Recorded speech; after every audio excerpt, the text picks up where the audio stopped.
తీసుకుంటున్నా iron anaemia అయితే తగ్గట్లేదు. ఐరన్ లెవెల్స్, హెమోగ్లోబిన్ లెవెల్స్ తక్కువనే ఉన్నాయి. విటమిన్ బి కాంప్లెక్స్ తీసుకుంటూనే ఉన్నాము, అయినా డెఫిషియన్సీ ఉంది.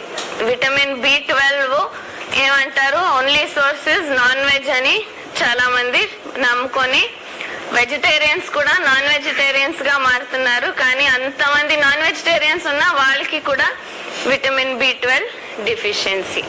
కాల్షియం చెప్పాల్సిన అవసరమే లేదు. Vitamin D deficiency, the most ironical thing, ఎక్కడో గ్రీన్లాండ్, ఫిన్లాండ్, అలాస్కా అలాంటి ప్రదేశాల్లో సూర్యుడు వచ్చేది only for 3 months in year. మిగిలిన మంత్స్ అంతా వాళ్ళకి యాక్టివ్ సన్లైట్ ఉండదు.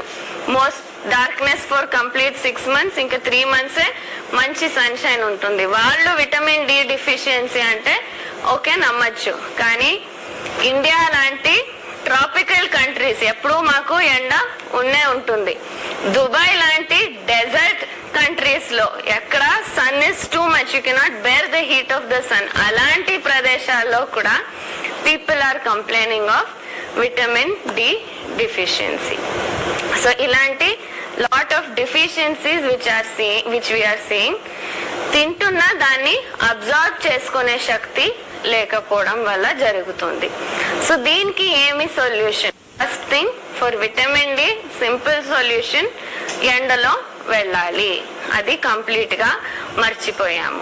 So early morning sun and evening sun, sunrise time and sunset టైంలో మన బాడీ 15 minutes ఎక్స్పోజ్ అయితే చాలు, మనకు అవసరం ఉండే విటమిన్ డి దేహంలోనే తయారవుతుంది.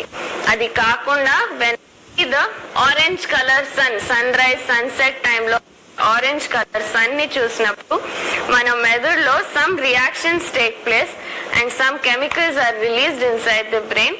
మీ రోజంతా మొత్తం యాక్టివ్ గా ఉండేలాగా చూసుకుంటుంది. దీస్ మూడ్ స్వింగ్స్ తగ్గుతూ వస్తాయి. అది ముందు ఇట్ వాజ్ కల్చరల్లీ ఆ ప్రాక్టీస్. రోజు సన్ రైజ్ టైంలో సూర్యుని చూసి ఒక నమస్కారం పెట్టేది కల్చరల్లీ ఉండింది. కానీ ఇప్పుడు సన్ రైజ్ ఏ టైంకి జరుగుతుంది అని అసలు తెలియదు. పొద్దున ఏదో అలారం కొట్టినప్పుడు లేస్తాము, అంతలో సన్ రైజ్ ఎప్పుడో అయిపోయింటుంది. ఇంకా ఏదో పనులు చేసుకొని కార్ ఎక్కి కూర్చుంటాము, ఆఫీస్కి వెళ్తాము, ఆఫీస్ లో మొత్తం ఏసీలో కూర్చుంటాము. సాయంత్రం సన్సెట్ అయిన తర్వాత ఇంటికి వస్తాము. So obviously vitamin D deficiency జరుగుతుంది. ఇంకా ఇంట్లో ఉండే ఆడవాళ్ళు అసలు బయటకి వెళ్ళరు. So they are confined to their home, they are not getting expose to the sun. Especially ఈ ఫ్లాట్స్ లో ఉండే వాళ్ళకైతే ఎండ కూడా ఇంటి లోపలికి రాదు. So vitamin D deficiency has become very big problem of late. Simple solution, go to the sun. ఇంకా చాలా డెఫిషియన్సీ సన్ కెళ్ళి మేమే ప్రొడ్యూస్ చేసుకునే దానికి చాలా ఆ డ్యూరేషన్ టైంలో ఏం చేసేది, ఇమీడియట్ నీడ్ కి ఏం చేయొచ్చు అంటే సన్ డ్రైడ్ మష్రూమ్స్. సో ఈ mushroom fungus, it is a fungus, అది ఎండలో పెట్టినప్పుడు it has the capacity to trap the sunlight and make vitamin D in itself. దాన్ని మళ్ళా నానపెట్టుకొని మేము తిన్నప్పుడు మాకు విటమిన్ డి దొరుకుతుంది. So natural source of vitamin D కావాలి. టాబ్లెట్స్ వాడినా సరిపోదు. సో విటమిన్ డి మీకు ఎక్కడి నుంచి వస్తుందంటే sun dried mushrooms. Very easily you can get mushrooms, market లో దొరుకుతాయి. దాన్ని ఎండ పెడితే దాంట్లో విటమిన్ డి వస్తుంది. దాన్ని మళ్ళా నానబెట్టి కూరల్లో వేసుకొని వాడచ్చు. Okay, so that is one solution for vitamin D. ఇంకా మన దేహంలోనే విటమిన్ B12 అని చెప్పాను, అందరూ నమ్మారు only sources non vegetarian food అని. But that is not true. మీ దేహంలోనే అది ఉత్పాదన అవుతుంది ఎప్పుడు మీకు good bacterial flora in the intestine ఉన్నప్పుడు. సో దానికి ఏం చేయాలి, మంచి బ్యాక్టీరియల్ ఫ్లోరా మన గట్ లో ఉండాలంటే we have to use fermented foods ని ఎక్కువ వాడాలి. Like idli, dosa, like butter milk, మజ్జిగ, పెరుగు వాడేది. And another easy solution is Java. So Java అనే కాన్సెప్ట్ ఇక్కడ అందరూ అర్థం చేసుకోవాల్సిండేది. సిరిధాన్యాలు, నూక కానీ బియ్యం కానీ కావాల్సింటే కొంచెం వేయించచ్చు. ఫస్ట్ వేయించితే కొంచెం టేస్ట్ ఎక్కువ అవుతుంది. దాన్ని రాత్రి నానబెట్టి పొద్దున అదే నీళ్ళలో 1:8, 1:10 నీళ్లు వేసి బాగా ఉడికించండి. ఉడికించిన తర్వాత ఒక మట్టి కుండలో వేసి ఒక తెల్లగుడ్డ కప్పి అలాగే పెట్టేయండి. అది దాంట్లో ఫర్మెంటేషన్ జరుగుతుంది. అంటే మీకు నోటికి తెలిసేంత పులుపు అయ్యే అవసరం లేదు. దాన్ని ఊరికి అలా పెట్టినప్పుడు మంచి ప్రోబయోటిక్ బ్యాక్టీరియా దాంట్లో వస్తాయి. సో మట్టి కుండలో ఎందుకు చెప్తున్నానంటే మట్టి కుండలో పోర్స్ ఉంటాయి.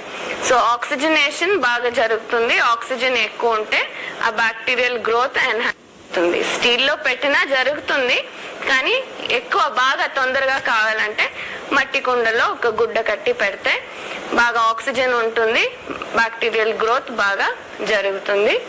దాన్ని తాగే ముందు కావాల్సింటే పెరుగు వేసుకోండి. ఫస్టే పెరుగు వేస్తే ఓన్లీ లాక్టోబాసిల్లే ఒకటే పెరుగుతుంది, మిగిలిన వేరే ప్రోబయోటిక్ బ్యాక్టీరియా పెరిగేదానికి సాధ్యం కాదు. సో పెరుగు కలుపుకోవాలనుకున్న వాళ్ళు తాగే ముందు వేసుకోండి. అరౌండ్ 6 hours దాన్ని అలాగే ఉంచి తర్వాత తీసుకోండి.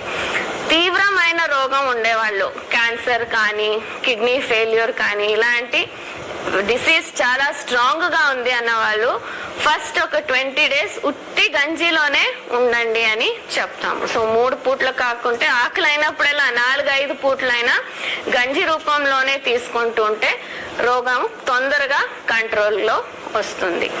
లేని వాళ్ళు కూడా వారానికి ఒక్కసారైనా గంజి రూపంలో ఆహారం తీసుకుంటుంటే మీ గట్ లో మంచి బ్యాక్టీరియాస్ ఉంటే మీరు తింటుండే ఆహారాన్ని డైజెస్ట్ చేసుకునే శక్తి, దాంట్లో ఉండే పోషకాంశాలని అబ్జర్వ్ చేసుకునే శక్తి పెరుగుతుంది. So all the other deficiencies కి మీరు చేయాల్సిండేది జావ రూపంలో తీసుకునేది ఆహారం at least weekly once, along with using other fermented foods, idli, dosa, appam, uthappam, ఏదైనా మీ ఇష్టం. ఫర్మెంట్ చేసిండే ఫుడ్స్, మజ్జిగ, బటర్ మిల్క్ రెగ్యులర్ గా వాడుతుండేది. Okay, so iron deficiency anaemia చాలా ఎక్కువ ఉండే వాళ్ళకి ఒక ఇంత పీస్ క్యారెట్, ఇంత పీస్ బీట్రూట్, ఒక చిన్న పీసు ఏదర్ జామ పండు కానీ లేకుంటే ఉసిరేగాయ కానీ, సో ఆ విటమిన్ సి ఇచ్చేలాంటి పులుపు అంశాలు ఇవన్నీ మిక్స్ చేసి పొద్దున 200 ml జ్యూస్ లాగా పచ్చిదే పడిగడుపున తాగితే విత్ ఇన్ 21 days మీరు కంటిన్యూస్ గా చేస్తే 2 units హిమోగ్లోబిన్ పెరుగుతుంది. సో చాలా తక్కువ ఉండేవాళ్ళు ఈ రూపంలో తీసుకోవచ్చు. షుగర్ ఉండేవాళ్ళు ఇలా బీట్రూట్, క్యారెట్ రోజు తాగితే చాలా ఎక్కువ ఉండేవాళ్ళు, ఇది ప్రాబ్లం అనుకున్న వాళ్ళు కరేపాకు కొంచెం అలా అలా దంచి మజ్జిగలో ఒక 2 hours నానబెట్టి ఆ మజ్జిగ కరేపాకుతో పాటు తీసుకుంటే ఐరన్ బాగా పెరుగుతుంది, హిమోగ్లోబిన్ పెరుగుతుంది. So 2 ways.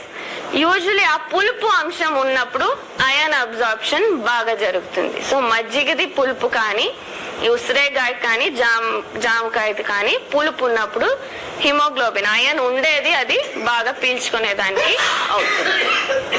Okay, so that is the solution for your anaemia problem and for your deficiencies, vitamin deficiencies. Calcium deficiency ఉండేవాళ్ళు ఎక్కడి నుంచి కాల్షియం దొరుకుతుందన్నాను నిన్ననే చూసాము. నువ్వుల్లో పాలు కంటే 8 times ఎక్కువ కాల్షియం ఉంది, కానీ మేము ఎవరు తినట్లేదు. సో నువ్వులు వారానికి ఒకసారి ఎలా ఏదైనా రూపంలో అలాగే తిన్నా సరే, నువ్వులు పొడి చేసుకొని తిన్నా సరే, నువ్వులు లడ్డు చేసుకొని తిన్నా సరే, ఈ ఏదో ఒక రూపంలో వారానికి ఒకసారి వాడుతుంటే చాలు మీకు కాల్షియం అవసరం ఉన్నంత దొరుకుతూ ఉంటుంది. ఒక పెద్ద స్పూన్ అంత వారానికి చాలు. వేరే మిగిలినవి దాంట్లో వస్తుంటాయి. ఇప్పుడు ఈవెన్ సిరిధాన్యాల్లో కూడా కొంచెం కొంచెం కాల్షియం ఉంటుంది, బట్ ఆ బూస్ట్ కోసం. సో చాలా మంది హీల్ పెయిన్ వస్తూ ఉంటుంది. పొద్దున్న లేచిన వెంటనే ఫస్ట్ 2-3 అడుగులు వేసేది చాలా కష్టంగా ఉంటుంది. క్యాల్కేనియల్ స్పర్ అని పెరుగుతుంటుంది. This usually happens in women menopausal టైంలో ఇది చాలా కనిపిస్తుంది. మెనోపాజల్ ఏజ్ లో కాల్షియం రిక్వైర్మెంట్ కూడా పెరుగుతుంది. సో ఆ టైంలో సింపుల్ సొల్యూషన్ ప్లాంటార్ ఫెషియాటిస్ కొంచెం డిఫరెంట్ కండిషన్, బట్ సిమ్టమ్స్ సేమే ఉంటాయి. Solution also is very simple. First vitamin D and calcium are linked. ఇది సరిగ్గా లేకుంటే అది సరిగ్గా ఉండదు. సో రెండు చేయాల్సి వస్తుంది.